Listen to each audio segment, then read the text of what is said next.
O vereador Rodrigo Marcial, do Novo de Curitiba. O vereador está sempre aqui com a gente, já participou em outra ocasião. Bom dia, obrigada por nos atender nessa segunda. Bom dia, sou eu quem agradeço a oportunidade de conversar com vocês.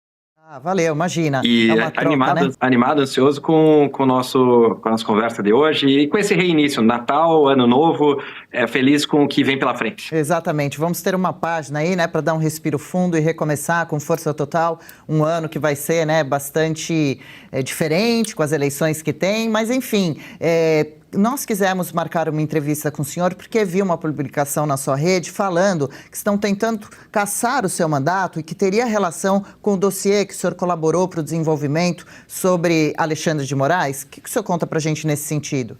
Infelizmente, Adriana, é isso mesmo. Eu estive em Brasília faz agora 2 semanas para entregar o dossiê Moraes. Esse trabalho que iniciou com um site no dossiemorais.com e no dossiemorais.com.br, em que nós sistematizamos, eu e minha equipe e mais alguns voluntários, sistematizamos tudo que Alexandre de Moraes fez, que atentou contra a Constituição, contra a lei brasileira, desde que se tornou ministro. O primeiro dos atos de Alexandre, lá em 2019, quando aceitou se tornar relator do inquérito das fake news, sem distribuição, em uma indicação pelo Dias Toffoli.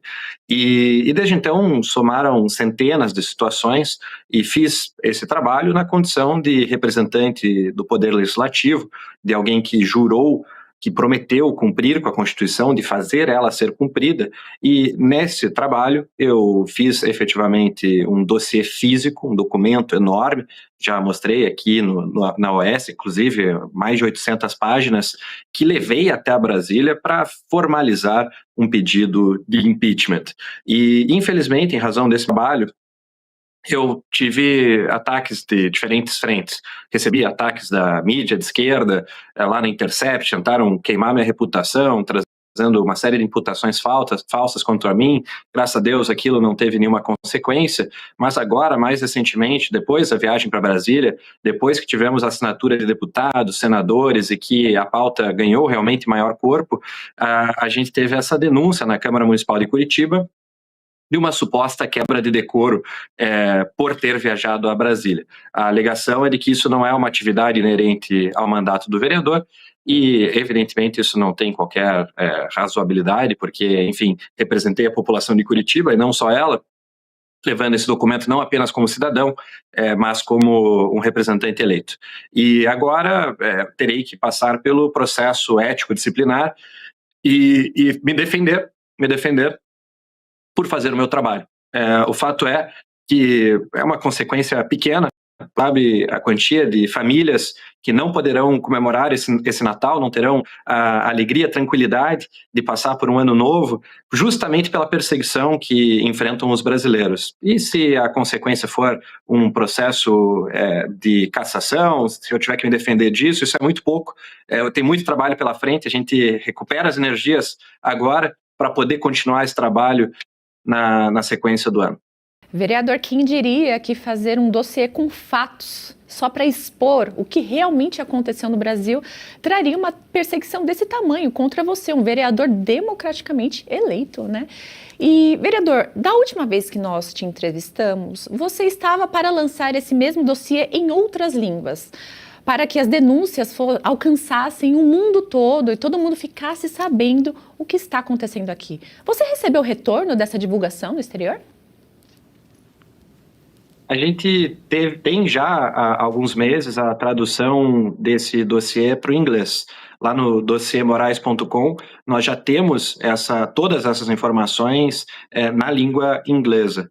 E o meu objetivo, sim, é traduzir para outras línguas ainda. A gente está num processo lento, laborioso, cuidadoso, técnico, de traduzir, por exemplo, para o italiano também. É natural que esse tipo de empreitada, como é um projeto voluntário, a gente não tem qualquer tipo de fonte de remuneração, a gente esteja fazendo aos poucos, com devagar e sempre é o nosso lema para conseguir trazer esse documento, essas informações, essa sistematização das informações para todo o globo. Por enquanto, como já temos essa versão em inglês, e recentemente, nessas últimas semanas, o que eu fiz foi um trabalho de validação para que tenhamos a certeza de que as mesmas informações que estão em português sejam exatamente iguais àquelas em inglês. É um trabalho, como eu disse, laborioso, mas que o nosso objetivo, sim, é trazer para outras línguas, e não só isso. Eu estou num processo agora também de editoração, porque surgiu uma demanda muito grande, muita gente se interessou em ter uma cópia física, que nem aquela que a gente levou lá para Brasília. Não necessariamente daquele mesmo tamanho, a gente está conversando com algumas gráficas para poder trazer esse documento como uma prova, eu sempre falo que é um trabalho historiográfico, é algo que entre na história e as pessoas guardem em suas casas o que Alexandre de Moraes fez no Brasil ao longo desses últimos anos. Porque é essa batalha que a esquerda combateu tão bem depois do governo militar brasileiro, em que usaram de todos os tipos de mídias, inclusive de livros, de filmes, de músicas, como um meio de guardar a memória dos eventuais excessos durante o governo militar. E o que a gente tem que fazer, e agora com uma quantia de provas muito mais ampla, muito mais clara, é guardar isso também, guardar para o futuro, para guardar o nome de Alexandre de Moraes como vergonha da nossa nação, como alguém que tem que ser responsabilizado, sim, pelos crimes que cometeu, os crimes de responsabilidade, para que tenhamos o seu impeachment, se não agora, daqui a pouco, e não só dele, daqueles que também colaboraram para instituir esse regime supremo-petista que a gente vive no Brasil hoje. Oi, Rodrigo, bom dia. Primeiro, queria te parabenizar mais uma vez pelo seu trabalho, né? Infelizmente, a gente vive num país onde as pessoas éticas são perseguidas. E nós somos poucos, cada vez mais, mas eu costumo dizer que a minoria faz a força, né? Foi o que eu escrevi no meu livro. Na minha vida, a minoria sempre fez a força, então torcendo para que tudo, né, fique bem aí, porque a gente precisa de uma pessoa como você, correta, né, na política brasileira, né? Agora, Rodrigo, eu fico um pouco pasma, né? Porque aí em Curitiba a gente tem aquele senhor Renato, né? Que faz uma confusão sem parar, que quebra coisas, que bate em pessoas. Como é que tá assim, o processo de cassação dele? Porque ele sim que é um baderneiro que só faz baderna. E aí, com ele, tudo gravou vídeo dizendo que fuma maconha, que planta maconha, aí depois, né, tá sempre metido em confusão. Ele seria o nosso dado Dolabella da política. Bobeou, dançou, tá o nome dele envolvido em alguma coisa. Como é que tá o processo de cassação dele? Porque o seu não faz sentido nenhum, mas e esse senhor? Julie, é excepcional, fantástica a tua observação, e sim, eu tive o desprazer de conviver com o Renato desde a faculdade. Ele foi meu veterano na faculdade, ele chegou a bater no meu irmão pelas costas, o meu irmão foi veterano dele, e fui também colega de Câmara Municipal de Curitiba antes dele ir para a Assembleia Legislativa no outro mandato. Em relação ao pedido de cassação contra mim, tem uma curiosidade que a causa da suposta quebra de decoro é que eu teria, em razão da viagem, faltado 2 sessões legislativas. E o que não se menciona é que eu só tinha faltado aquelas 2 vezes em sessões legislativas, e, novamente, por atividade inerente ao meu mandato.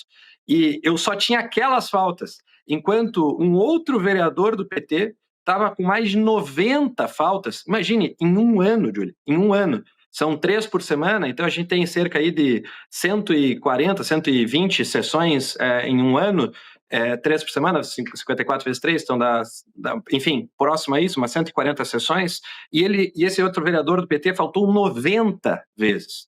Eu, naquele momento, tinha faltado 2, e esse outro vereador faltou 90. E temos outros exemplos de vereadores também que faltaram 40, 30 vezes, e, enfim, mais ou menos vezes, e muitas dessas pessoas indo, inclusive, para Brasília. E ao longo de todo o ano isso aconteceu, e nunca teve qualquer tipo de questionamento, qualquer tipo de preocupação, nunca houve uma argumentação de quebra de decoro contra nenhum dos outros vereadores. Eu, como disse, fui o que menos faltou, não teria faltado nenhuma até aquele momento se não tivesse viajado para Brasília para novamente exercer exercer o meu trabalho. Enquanto isso, não é só a justificativa de faltas o problema. Enquanto isso, nós tivemos o próprio Renato Freitas, à época que, inclusive, eu voltei à Câmara Municipal, quando ele estava cassado lá atrás, em 2022, conseguiu, por conta dessa cassação, conseguiu levar ao Supremo Tribunal Federal e conseguiu uma liminar à época do Barroso, alegando que não era autorizada a cassação daquele vereador, na época porque ele tinha invadido uma igreja durante a missa, ele invadiu durante um momento litúrgico e trouxe batuque, impediu as pessoas, enfim, de exercerem a sua liberdade religiosa. E ele foi cassado, de fato, aí sim foi feita a cassação de forma adequada na Câmara Municipal, e daí o STF devolveu o mandato para ele, permitiu que ele concorresse, ganhou muita notoriedade em razão do absurdo que fez, muita gente conheceu ele, foi eleito deputado estadual. Agora, como deputado estadual, mais uma vez se envolve em uma situação de conflito, uma situação criminosa. Todo mundo viu esse vídeo, ele deu um soco, melhor, ele levou um soco de direita de um rapaz na rua, depois de ter chutado ele 3 vezes. Antes disso, ele perseguiu esse rapaz, o advogado Jeffrey Chiquini, também aqui de Curitiba, encontrou as imagens em que houve primeiro uma discussão de trânsito, o rapaz era um rapaz que cuida do estacionamento de carros, e houve uma discussão e o Renato e o seu assessor, num dia útil, dia de trabalho, ele atravessou a rua correndo e surpreendeu com golpes de socos e chutes esse rapaz. E finalmente levou aquele soco no rosto que derrubou ele no chão, mas que evidentemente desmoralizou ele, claro, mas que não apenas isso, apenas demonstrou que ali sim nós temos quebra de decoro. E está correndo o processo ético-disciplinar na Assembleia Legislativa e acredito que não é possível que ele não seja cassado por conta de perseguir um cidadão em dia de trabalho com assessor e agredir e, no final das contas, ainda sair desmoralizado com um soco justo recebido por ele para que interrompesse as agressões contra um cidadão. Então, eu espero, seja cassado. Agora, o meu processo aqui, eu espero que não dê nada, porque não tem que dar, né? Estou fazendo o meu trabalho, afinal de contas. Por isso até que a gente quis dar esse espaço aqui para o senhor dar uma satisfação, né? Porque informação é muito importante, né? E poucos canais divulgam, né, as verdades dos fatos, como tentamos fazer aqui, fazemos, né, diariamente com muito cuidado. Agora, sobre deputados como esse, Renato, a gente vai observando, né, quem é quem no meio parlamentar, né, porque o nosso voto tem valor, ano que vem está aí, é bom já ir marcando, né, e diferenciando os caráteres, posturas e capacidades. Por fim, só para a gente encerrar, Marcial, esse dossiê, como você faz para ir atualizando os fatores que, infelizmente, né, não param por parte de Moraes, as irregularidades? Você tem como ir atualizando esse dossiê também? Quais são os fatos ali, mais ou menos a quantidade de fatos mais graves que você vê lá? É um trabalho, principalmente meu, esse de ficar atento a novas situações. Então, o que eu faço? Eu vou trazer aqui, é um método muito rudimentar. A gente não tem, como eu disse, uma estrutura gigantesca, é um trabalho que exigiu muito esforço de apoiadores. Então, em razão do dossiê, muita gente me busca ou manda direto pelo site a informação. A gente tem um espaço dentro do site para novas denúncias de novos abusos cometidos pelo Alexandre de Moraes. Então, quando eu vejo por conta, eu tem um grupo apenas meu de WhatsApp que eu mando todas as novas notícias para que quando sobre um instante, 1 minuto, eu possa olhar essa situação, trazer a argumentação fática e jurídica relevante, ver se é verdadeira a situação informada, e aí eu subo na plataforma, no site, que está hospedado inclusive fora do Brasil, para que ele sempre mantenha-se de pé nos Estados Unidos, para que essa informação venha a público. Só que isso exige um trabalho de revisão. Então, geralmente eu mesmo produzo o novo caso para ir para o site e mando para uma equipe de especialistas, advogados, jornalistas, que verificam tanto a informação no seu fato quanto no seu direito, e aí finalmente me dão o ok para subir para o site. Hoje, a gente está com cerca de 130, tem que verificar a última vez que eu olhei, mas 130 casos de excessos, abusos de Alexandre de Moraes que justificam a sua responsabilização por um crime de responsabilidade, isso que eu quero dizer, e o seu impeachment. E o que eu tenho, por exemplo, de cabeça, veja uma situação que chegou até mim pelo Instagram, por exemplo. A esposa do Alexandre Ramagem está sendo vítima de uma perseguição implacável, novamente, pelo ministro Alexandre de Moraes.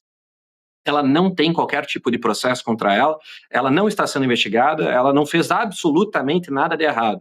Mas ela ainda assim, embora seja concursada, servidora pública, ela teve todas as suas contas bloqueadas.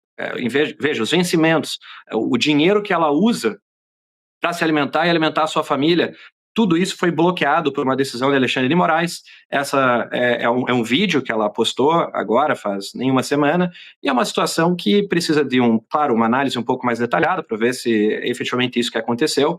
A gente está nesse processo, inclusive em relação a esse caso em particular, para a gente poder finalmente subir também para o dossiê Moraes essa situação do deputado Ramagem e de sua esposa, porque, além de tudo, a esposa nada teria a ver com isso, ela tem separação total de bens, segundo as suas alegações próprias no vídeo, e isso, enfim, é um absurdo. A gente, nem para prender traficante, homicida, para prender as piores pessoas que existem, a gente usa de mecanismos como esses, de travar as contas bancárias, o salário da esposa da pessoa em regime de separação total de bens, quando essa pessoa não tem qualquer participação nas acusações recebidas pelo investigado. E é justamente aí que entra o nosso trabalho, é expor, é encontrar essa informação e trazer ela ao público, trazer essa informação para que tenhamos, cedo ou tarde, a responsabilização do ministro do Supremo Tribunal Federal, e não só dele, para que a gente tenha a eleição livre, uma eleição justa, e com ela a gente possa reformar o Brasil em tudo que precisa ser reformado.